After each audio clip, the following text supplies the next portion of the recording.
Kenapa ya orang Islam bisa tetap melaksanakan hukum agamanya seperti perkawinan, wakaf, dan juga waris juga. Bahkan ada kantornya sendiri yang mengurusi tentang hal ini. Ada KUA. Kalau mereka cerai, ada pengadilannya sendiri. Ada pengadilan agama. Nah, ini berarti hukum Islam bisa berlaku dong untuk masalah keperdataan. Iya. Di sisi lain juga ada pertanyaan mengapa masyarakat adat tetap bisa melestarikan tradisi-tradisi mereka dan hukum-hukum adat mereka. Dan mengenal ada tanah ulayat. Nah, kenapa tanah ulayat itu tetap lestari bagi masyarakat adat. Kemudian KUH Perdata. Kenapa kitab Undang-Undang Hukum Perdata ini masih tetap berlaku di Indonesia? Padahal kan ini warisan kolonial. Mengapa tetap masih berlaku? Apakah hukum kolonial tetap berlaku di dalam koridor hukum perdata Indonesia? Satu sisi lain juga ada fenomena. Mengapa kok masyarakat sudah mulai meninggalkan hukum agamanya, meninggalkan hukum adat agamanya, juga meninggalkan hukum perdata barat yang berlaku sekarang, dan memilih membuat kontrak-kontrak baru yang belum ada sebelumnya.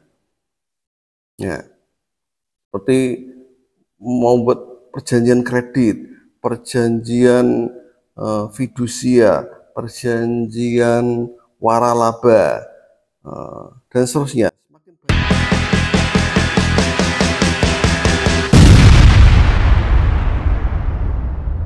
Ya, keempat pertanyaan ini menjadi awal pembuka bagaimana bisa hukum perdata di Indonesia ini bisa beragam, mengakomodir hukum Islam, mengakomodir hukum adat, mengakomodir hukum barat, bahkan mengakomodir hukum-hukum baru terkait dengan perkembangan peradaban keperdataan. Gitu. Selamat menyaksikan kuliah kali ini.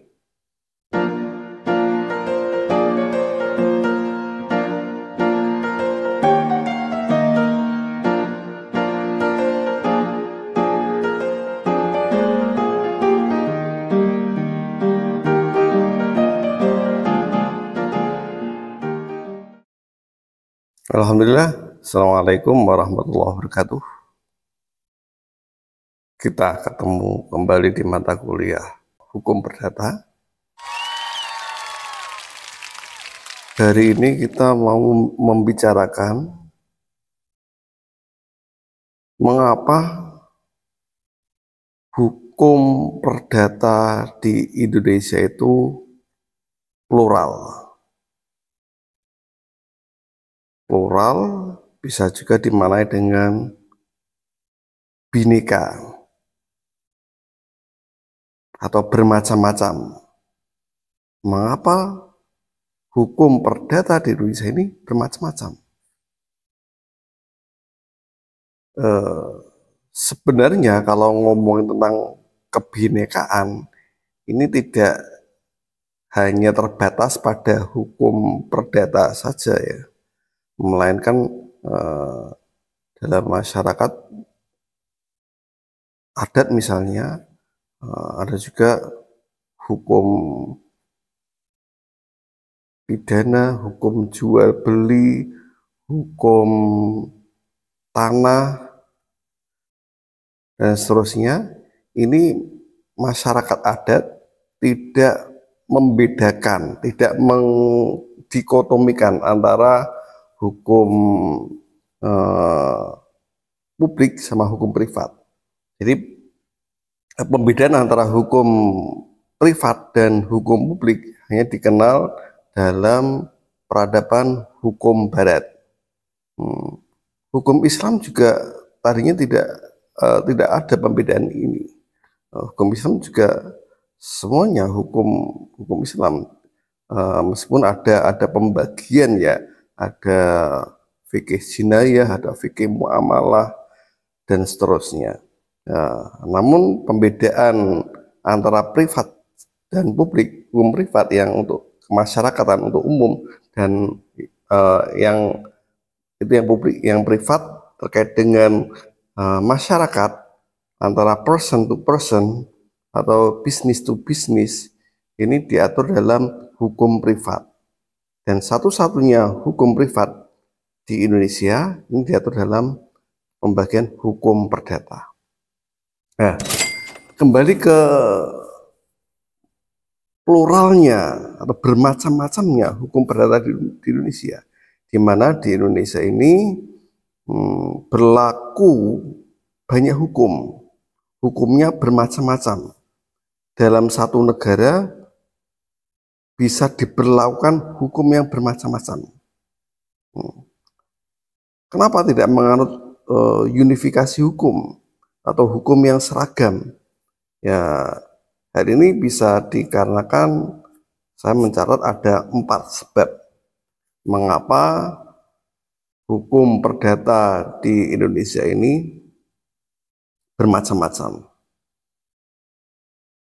Yang pertama, ya memang yang pertama ini terkait dengan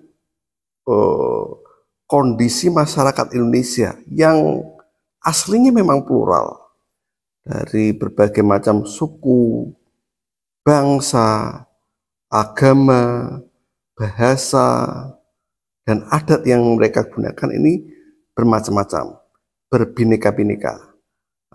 Karena berbineka, maka hukum perdata yang diberlakukan juga beragam. Ini sebab yang pertama. Sebab yang kedua, yakni berdasarkan kenyataan bahwa bangsa Indonesia, penghuni kepulauan di Nusantara ini pernah dijajah. Setidaknya oleh Belanda dan Jepang. Dengan penjajahan, dengan kolonialisasi masyarakat Eropa di bumi Nusantara ini, mereka juga mewariskan hukum yang mereka miliki, lebih spesifik terkait dengan hukum perdata, untuk diberlakukan juga di Indonesia. Dan lewat penjajahan ini, hukum perdata Barat, nanti kita mengenal ada KUH Perdata atau Burger Liquid Book dan KUHD, Undang-Undang Hukum Dagangnya, Wetbook Van Koop Handel, ini juga diberlakukan di Indonesia. Nah, inilah mengapa dari penjajahan ini mulai dipromosikan hukum Barat untuk juga berlaku di wilayah Nusantara. Dan nanti ketika Indonesia merdeka, kita mewarisi hukum-hukum Barat tersebut. Yang ketiga, yakni adanya modernisasi. Semakin majunya peradaban keperdataan, adanya banyak transaksi-transaksi yang dilakukan oleh masyarakat. Peradaban ya, ini peradaban. Kalau dulu orang bertransaksi lewat barter, kemudian dikenal adanya peradaban tentang uang. Di situ ada jual beli dengan menggunakan mata uang. Dan peradabannya semakin maju, semakin canggih dan menggunakan banyak instrumen-instrumen, tidak hanya real, tapi juga yang semu, yang tidak nyata. Seperti kalau dulu orang berbisnis hanya P2P, person to person, kemudian secara peradaban mulai juga dikenal adanya istilah badan hukum, entah itu biasanya badan hukum ini biasanya kita kalau kita mengenal adanya perusahaan, adanya korporasi. Adanya korporasi ini membuat subjek hukum baru, tidak hanya orang, melainkan juga badan hukum. Secara keilmuan umum kita mengenalnya dengan bisnis. Jadi ada pembagian P2P, berarti person to person, orang bertransaksi dengan sesama orang, sama antar individu. Nah, kemudian muncul bisnis atau badan hukum. Badan hukum juga bisa berinteraksi, bisa bertransaksi, baik dengan sesama bisnis, sesama perusahaan, atau dengan individu. P2P, B2B, atau P2B, atau sebaliknya. Nah, itu salah satu contoh bagaimana peradaban atau modernisasi ini membuat hukum perdata yang berlaku di Indonesia semakin plural.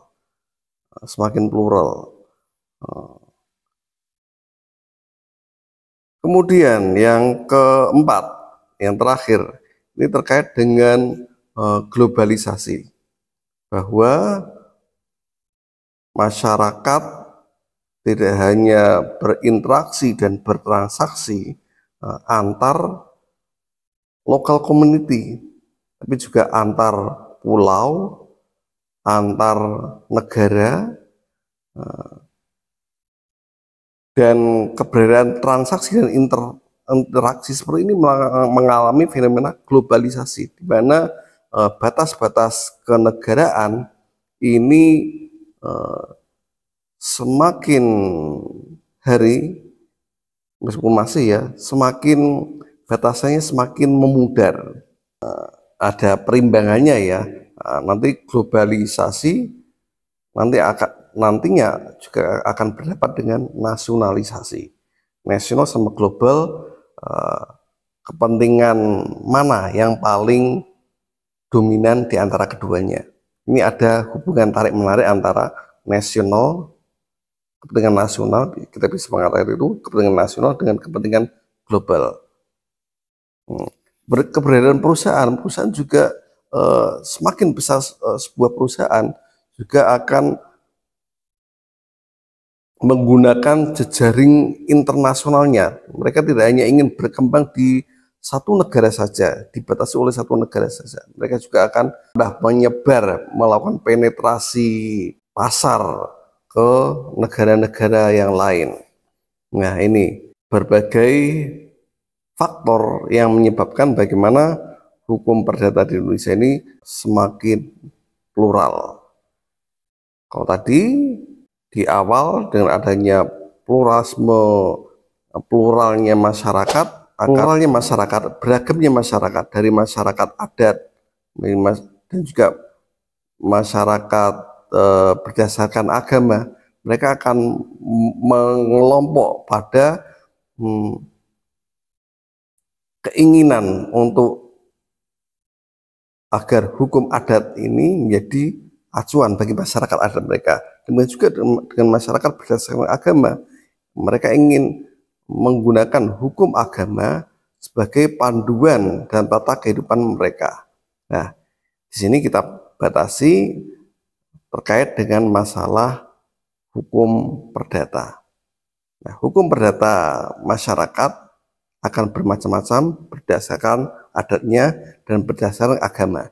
Itu awalnya. Dan kemudian datang penjajah mempromosikan hukum barat yang mereka buat, di mana bangsa penjajah ingin menaklukkan masyarakatnya dengan hukum buatan mereka sendiri.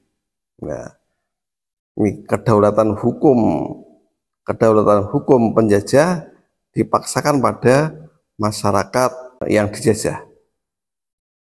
Ini dari sini muncul pluralisme hukum awal, yakni hukum adat, hukum agama, sama hukum barat. Nah, 3 pluralisme hukum ini awalnya. Dan kemudian seiring dengan perkembangan modernisasi dan globalisasi, muncul keinginan bahwa hukum perdata yang berlaku ini adalah hukum yang dibuat berdasarkan kontrak, berdasarkan perjanjian. Misalnya orang berbisnis, ya berbisnis pasti ada kontraknya, ada perjanjiannya. Nah, itu perjanjian, banyak macam-macam perjanjian ya. Ada perjanjian kerjasama, ada perjanjian jual beli, ada perjanjian leasing, ada perjanjian fidusia, ada perjanjian kredit, dan seterusnya. Ini keberadaan akta, keberadaan kontrak, keberadaan perjanjian ini menjadi acuan hukum bagi para pihak yang membuatnya. Nah, di sini berlaku asas Pacta Sunt Servanda. Para pihak yang membuat kontrak akan mengikat para pihak yang membuatnya. Itu Pacta Sunt Servanda. Plus prinsip kebebasan berkontrak.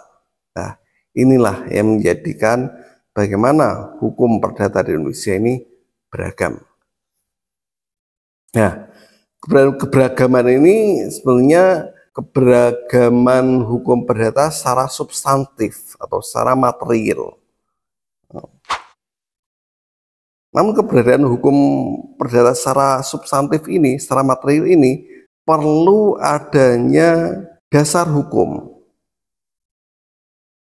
Perlu adanya legitimasi hukum, perlu adanya payung hukum. Nah, keberadaan dasar hukum ini tentu dibuat oleh lembaga-lembaga kenegaraan yang berwenang.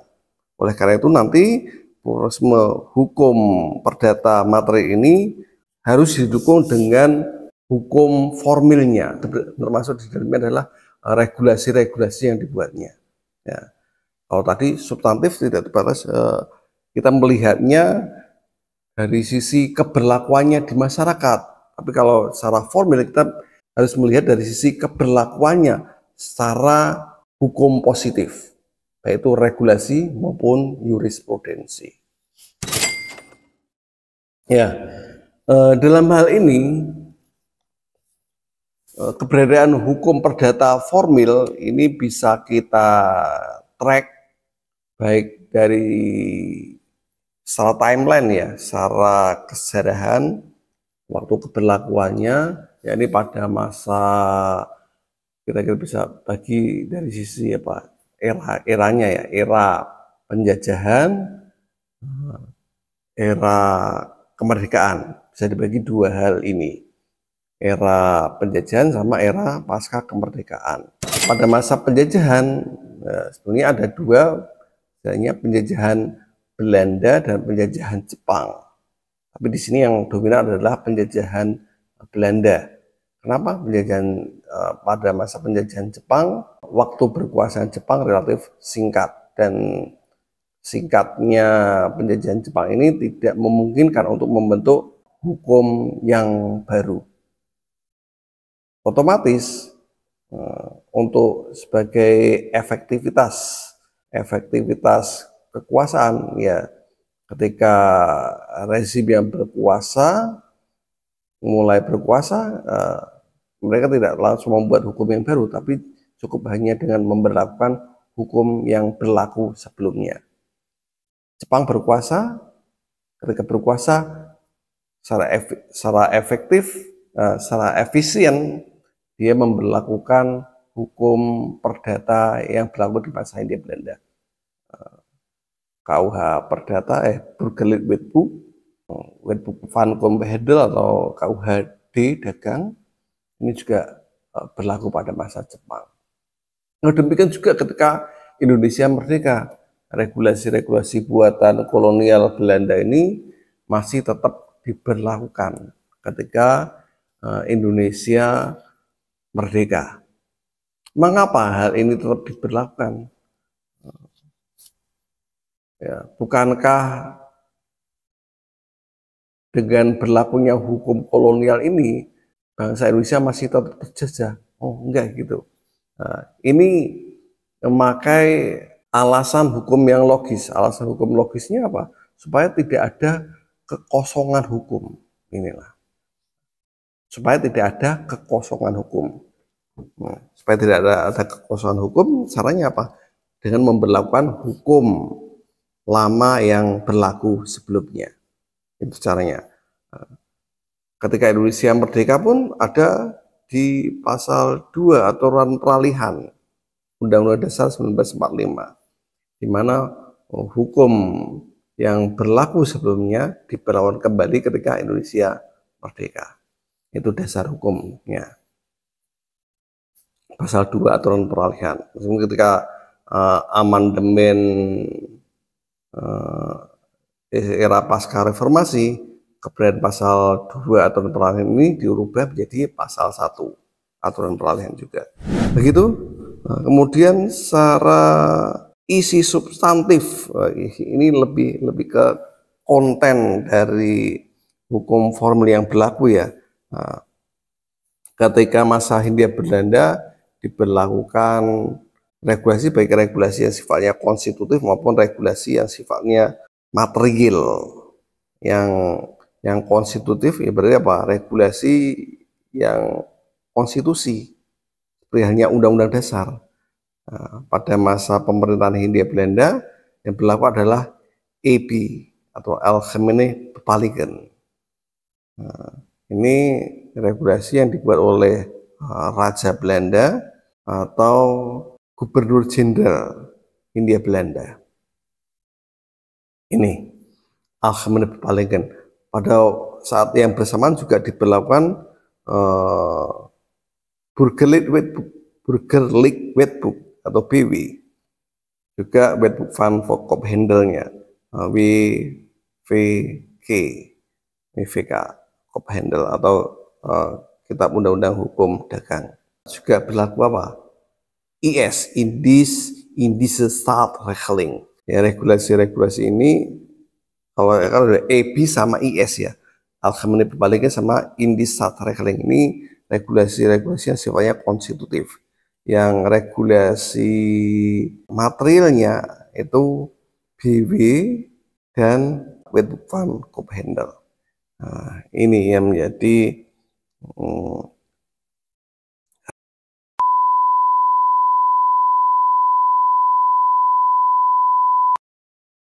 Indonesia.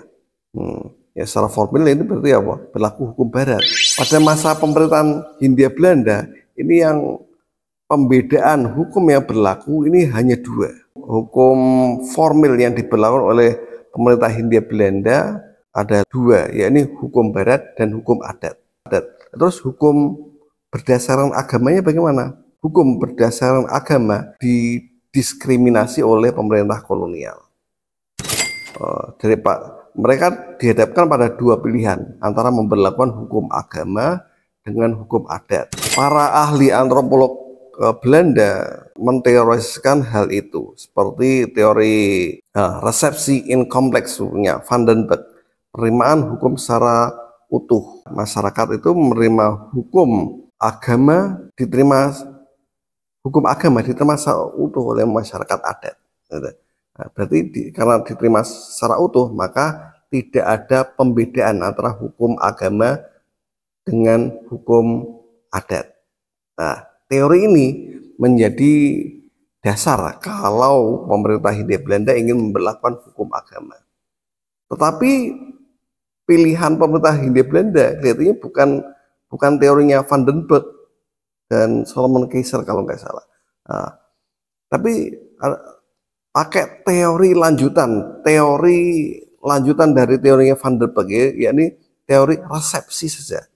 Teori resepsi ini diteorisasikan oleh Snodgrass, di mana ternyata masyarakat adat tidak serta-merta menerima seluruh hukum agama ke dalam hukum adat mereka. Jadi tetap ada pembedaan antara hukum agama dengan hukum adat. Meskipun hukum agama mempengaruhi perilaku masyarakat, hukum masyarakat adat. Ya, Tapi meskipun demikian tetap ada pembedaan. Masyarakat ada yang menerima seluruhnya, penerimaan masyarakat ternyata tidak secara total. Ini misalnya di masyarakat Minang yang beragama Islam, adat pewarisan mereka ini tidak mengikuti furudul muqaddarahnya dalam faraid, dalam mawaris Islam.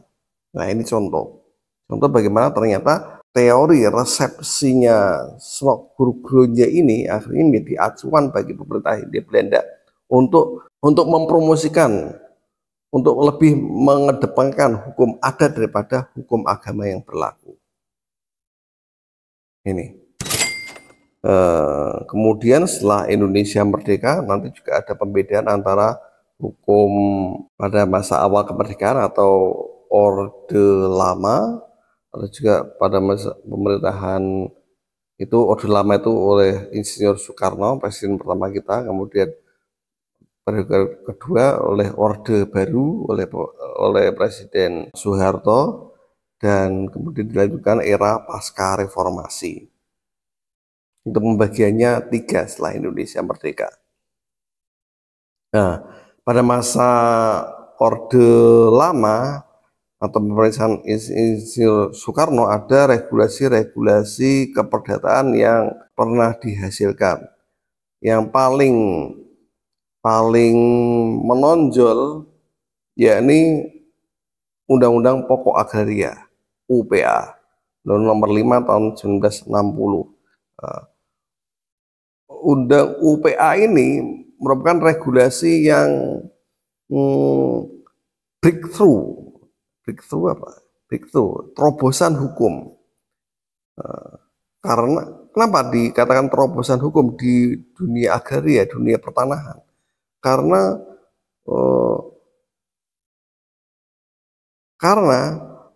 UPA ini menyatukan 2 tradisi hukum tanah yang berbeda dengan mengkombinasikan dan memberlakukan kedua hukum menjadi satu kesatuan, yakni hukum tanah barat dan hukum tanah adat. Nah, kenapa hukum tanah selama ini hanya menjadi dominasi masyarakat barat saja, sedangkan hukum tanah adat ini tidak mendapatkan tempat dalam legitimasi hukum nasional. Oleh karena itu, dengan hadirnya UPA ini menjadi sebuah terobosan hukum. Bagaimana hukum adat ini dipromosikan untuk diberlakukan di kancah hukum nasional, di kancah pembuatan hukum nasional.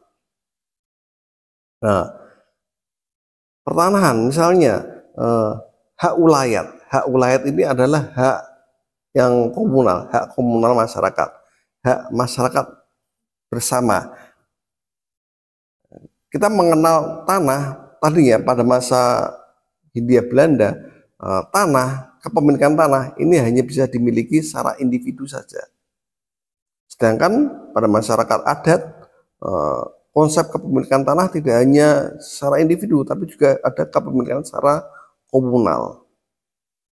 Ingat ya, prinsip kepemilikan kalau pada masa Hindia Belanda kepemilikannya berdasarkan individu, sedangkan masyarakat adat kepemilikan tanah itu ada 2, berdasarkan individu, based on ya kepemilikan individu, sama berdasarkan kepemilikan bersama.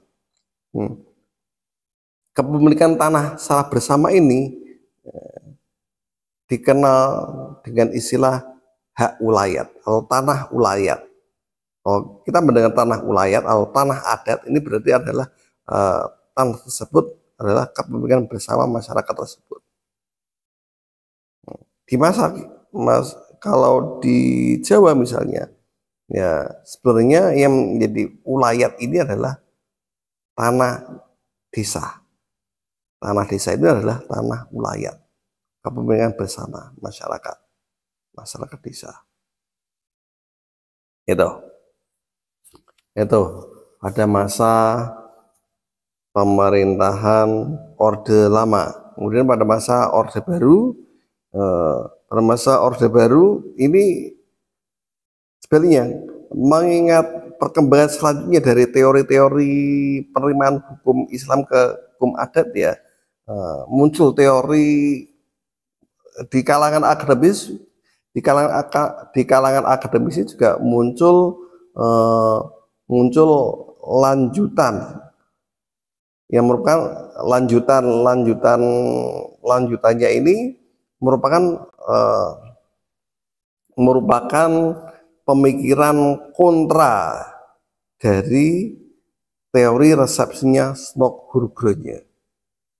Kalau Snok-Hurgronje tadi menerima penerimaan masyarakat adat, penerimaan hukum Islam oleh masyarakat adat ini lewat penerimaan secara selektif. Nah, kemudian muncul teori-teori yang merespon teorinya Snok-Hurgronje tadi.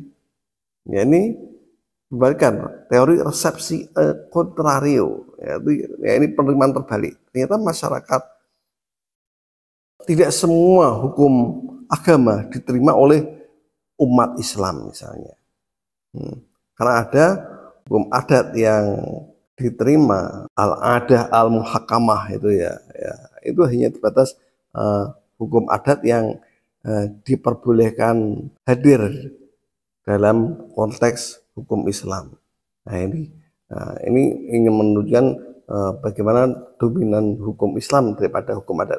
Jadi antara hukum Islam dan hukum adat ini ternyata juga melakukan ada kontestasi, ada pertarungan mana yang paling menonjol. Nah, pada masa pemerintahan Orde Baru, pemerintahan Soeharto, keberadaan hukum Islam ini dipromosikan.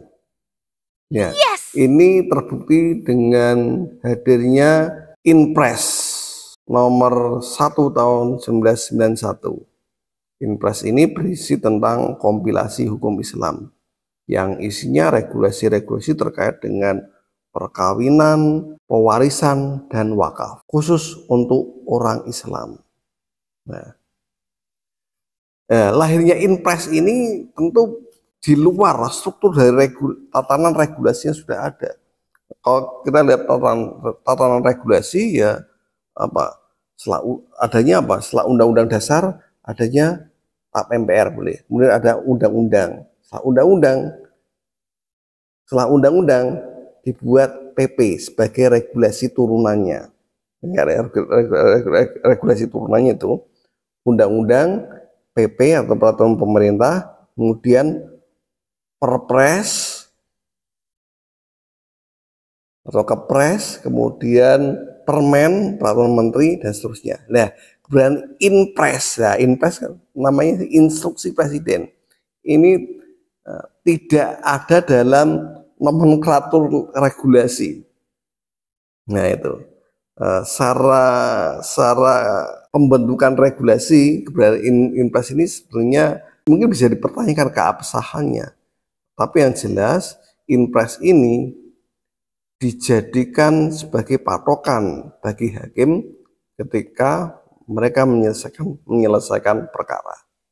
Belum lagi di Undang-Undang Nomor 1 Tahun 1994 tentang perkawinan dan turunannya, Undang-Undang Nomor 9 Tahun 1975, ini juga mulai mengakomodir hukum-hukum Islam seperti berlakunya masa tunggu. Masa tunggu itu merupakan konversi dari masa iddah bagi perempuan sebelum ia menikah kembali. Ya, itu sekelumit bagaimana hukum perdata di masa Orde Baru. Lagi di masa setelah reformasi, mulai gencar regulasi-regulasi yang mengakomodir modernisasi dan globalisasi.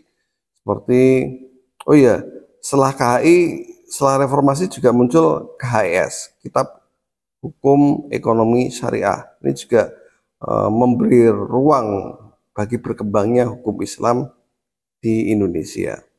Nah, regulasi-regulasi kemudian regulasi-regulasi yang mengakomodir modernisasi dan globalisasi ini, ya, regulasi fidusia, regulasi hak cipta, kemudian yang kemarin dibuat undang-undang cipta kerja, omnibus law.